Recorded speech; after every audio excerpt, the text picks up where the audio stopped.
Wife accused me of cheating every time I talked to a woman, so we tried therapy, but it didn't help. Then she slept with a guy to make me know how it feels. I, 30M, met my wife, 28F, when I was in college. My major was in business economics and hers was in English, and we met at the house of a mutual friend. We hit things off pretty well, dated for a couple of years, and sometime after we graduated, I proposed to her and she said yes right away. That's the summarized version of our courtship, since I don't think there's anything really noteworthy in there.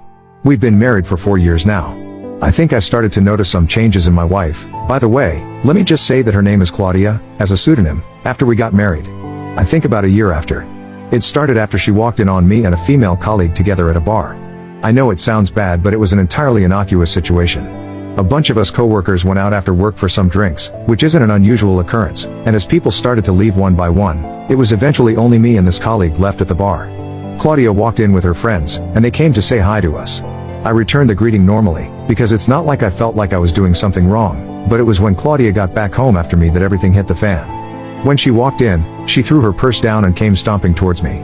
She pointed a finger in my face and started screaming about how she caught me in the act, cheating on her. I tried my best to tell her that wasn't the situation, but she honestly didn't let me get a word out. When she finally calmed down, only after calling me every horrible thing a person can call a cheater, I explained the situation to her, even showing her photos that the group of us had taken earlier that night. I also pointed out to her that I didn't react strangely when she came with her friends because I knew I wasn't doing anything wrong and I had hoped it would be evident. After my explanation, she said okay, seeming to have finally understood, stood there for a few seconds like she wanted to say something, and then she went into the room. This was quite some time ago, but it still irks me to this day that she never apologized after all of that. However, the reason why I'm retelling this whole episode is because that was the point where she seemed to become clingy and overly jealous. I would sense mood shifts if I looked in the direction of a woman or simply answered a few questions for a woman, even if she was just asking for directions. I also noticed that these rules didn't seem to apply to women who were very obviously not a threat. I think a sensible amount of jealousy is healthy because it allows for the enforcement of boundaries, but it's very easy to tell when it's excessive. In her case, it just seemed to become excessive after that episode, which didn't make sense to me because she had no reason to be so wary of me in the presence of other women. Most of the time, I'll know that an interaction with a woman has soured her because I'll notice a shift in her emotions, but it is only some of the time that she actually starts something. It's never a civil discussion as she always gets emotional around the topic, and to say it drives me crazy is an understatement because she'll always cite the smallest thing as the reason she suspects me. For instance, there was a time when she caught me and one of the female neighbors in our apartment building talking in the hallway. We were literally just talking some basic politics, and Claudia walked out of our apartment, saw us in the hallway, and walked back in. As soon as I saw that happen, I knew I'd be in for it. At that very moment, I'll admit that I thought of divorce, because honestly, I knew that I couldn't keep living that way. It was highly draining. The only thing was, I felt like it'd be better for us to approach couples therapy first, at least before I ended things with her. After all, I love her. So, we tried that, and truth be told, it helped, at least in the immediate period. But things took a comedic turn when she felt the therapist was taking my side too often, and then the therapist was the next person who Claudia assumed was trying to sleep with me. I remember laughing out loud the day she expressed that thought. Didn't make the situation better, but I couldn't help it. We eventually switched to a male therapist, and with that, the sessions were at least able to go on much longer, at least until the point where it seemed like the changes were actually sticking in her head. We went several months without an incident, so it finally seemed like there was progress. Well, at least until the point that I'm writing this post about. The last several months have been normal, like how things were between us before the hyper-jealousy even became a thing. However, I think things blew up when Rebecca, the same colleague who was in the bar with me years back, came to the house to hand over some documents when I wasn't there, since I was meant to be working from home the next week. I think my wife recognized her from the first time around, and I don't know whether she had a Winter Soldier moment or whether it was simply because a woman came directly to the house looking for me, but all hell broke loose when I got back home. She started howling at me the moment that I walked through the door, and I was greeted with documents being thrown in my face. She asked me why Rebecca knew where I lived. According to her, before I could even answer, it was because I must have brought her there before to sleep with her. The real answer was simply that I had told her where I lived when she said she wanted to drop the documents off. It didn't help that Rebecca is quite a curvy woman, so it then moved into a rant about how I must like women who are endowed a lot more than she is and I must have been sleeping with them all over town.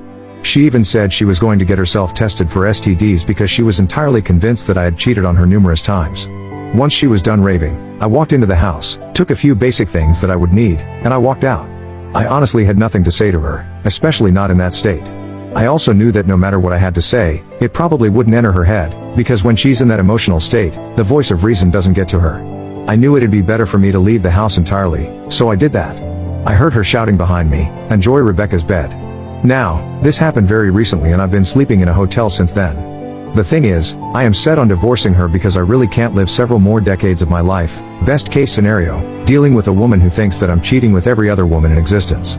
The problem is, I know that the therapy sessions help to some degree, and I'm fighting within myself trying to figure out whether I should try and attend sessions with her again or whether I should just give up. I think this is the decision I need help with, so I'd love it if you could all give me your opinions and thoughts on the situation. Edit. I've seen several comments saying that I've already tried enough and I should just let go of our relationship already.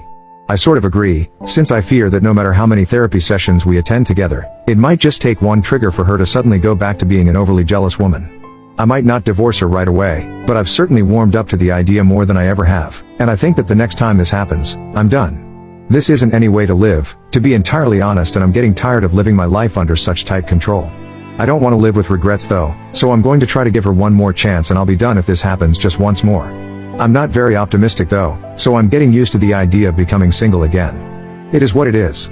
Update 1. Well, here's an update that I wasn't expecting at all and I don't even know how to express how freaking pissed off I am with this new development. So, as I told you all the last time I posted, I was getting more comfortable with the idea of divorce, but I just wanted to give her one more chance to get better.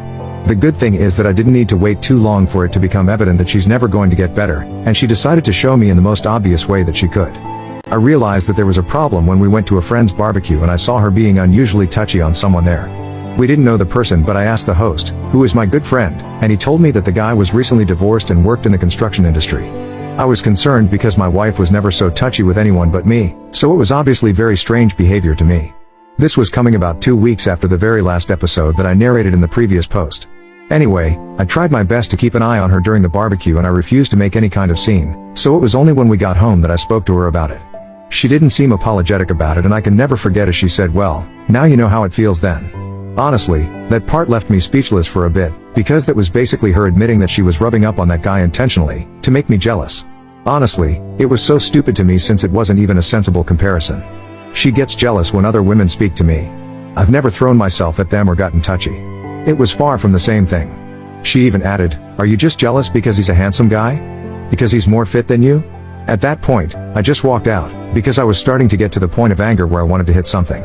She said nothing as I turned and left, and honestly, as I did, I knew for a fact that I was going to be getting in contact with a divorce lawyer. I didn't return to the house until 3 days later. The funny thing is, even if I hadn't been sure enough, she set the decision in stone just a day later. I got a call from my friend who had hosted the barbecue. His name is Bill, and he seemed pretty serious. He said that we should meet, so I agreed to. When I got to him, he told me that his friend, the one who my wife was talking to and I had asked about, called him. According to him, the guy said that he had hooked up with Claudia the day before, which was literally the day after I left the house, and he wanted to know what Bill thought about her since she said she was single. I must have zoned out at that point because I honestly can't remember what was said after then. So, by hooked up, it seemed clear that they had sex, and Claudia presented herself as single to this man? And the worst part is that I might not have found this shit out if the other guy hadn't come to talk to Bill about it. My head was spinning at that point and I didn't know what to think. I didn't even know how to proceed in that immediate moment. Bill could see that I wasn't paying attention though, so he waited for me to come back. He said that he had told the guy that she was married and he seemed genuinely shocked. Apparently, she had given no indication whatsoever that she was a married woman and he told Bill, "Forget I asked and I'll forget about her." Immediately he finished telling me all of this, I went home right away to confront her. I didn't rehearse anything and I was ready to let my pure anger guide the way when I saw her. Because honestly, was there anything rehearsed that can best express how to handle someone who is cheating on you? When I walked back into the house, I wouldn't quite say she was in a good mood, but she was more chatty than she normally would have been after something like that. She still had an obvious attitude, because the first thing she said was, "Didn't expect to see you back already," with a stupid grin on her face. She was clearly trying to rile me up and it worked, because the first thing that I said after that was, "Shut up." I've never been so curt, so she seemed taken aback by that. "You slept with the guy from the barbecue. Don't even think of denying it. You cheated on me, Claudia." She stood there for some seconds before sheepishly saying, and I quote, "Now you know how it feels." It came out almost in a whisper, so I know she must have realized how stupid it sounded. I'm not proud of it, but I chucked one of our ceramic kitchen ornaments at her feet. I was pissed off by that stupid comment, because I've never even come close to cheating on this woman, so for her to see this as my retribution and her get back was crazy to me. I can't remember what I said after this, but I remember I did a lot of cursing, screaming, and explaining. I do remember telling her that she was crazy if she felt like this made any sense. I told her that she had never for once caught me even close to cheating. That she was constantly overreacting to the slightest interactions I've had with women, and that she was delusional if she felt like I had ever shown the slightest signs of unfaithfulness. I pointed it out to her right there that all the things that have triggered her have always been women's basic actions towards me, and never mine towards them. I told her that despite the tens of times she had accused me of cheating, she never had definitive proof of a single one of those. It was all in her head, and I told her she needed help. I think that was the moment when I expressed every single thing that I've ever wanted to scream at her, and when I was done, she said nothing whatsoever. She was just standing there. I asked her if she had anything to say, but she said nothing at all. She just shook her head slightly. I told her to pack a few of her things and leave. Again, she stood there for a little bit before walking to the bedroom. She came out about an hour later with her suitcase packed, and I haven't seen her since then. I definitely don't need any help this time around to figure out what to do next, since I have already gotten in contact with a divorce lawyer, and I really want to make sure that I hurt her in the split, because I've put up with way too fucking much over the years, and I'm so exhausted and annoyed that this is what it had to come to. I'll get back to all of you once the divorce is finalized and I know where I stand. Update 2. I'm super happy to be writing this update right now, and I'm writing it feeling like I've had a massive weight lifted off my shoulders. Honestly, I feel great.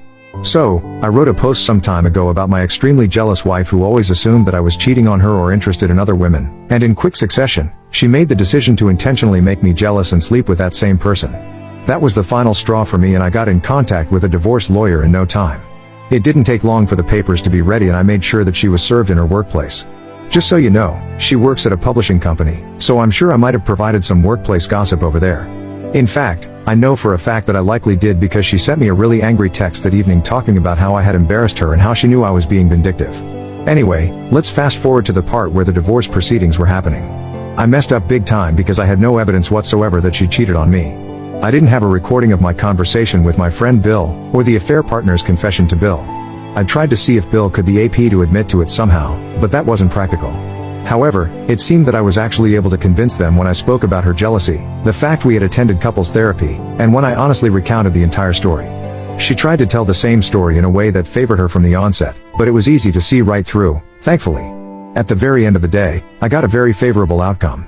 I got to keep the house, which was fair since I lived there before she moved in with me. It was determined that there was no need to pay alimony even though I earned more than her, because the difference wasn't substantial enough and the judge didn't want to reward her behavior. We fortunately hadn't had any kids yet either, so that was great. I was glad not to have anything at all tying me to her. I also think I got off easy because I agreed to let her have several pieces of furniture and appliances in the house. I mainly did that because I really didn't want to have a lot of the things that she had chosen left behind. I didn't need daily reminders of her. So that's it, I'm free of her, and as much as it hurts to have spent so many years of my life being hounded as a cheater and to have finally been cheated on, I'm glad to be in a position where I know it will never happen again.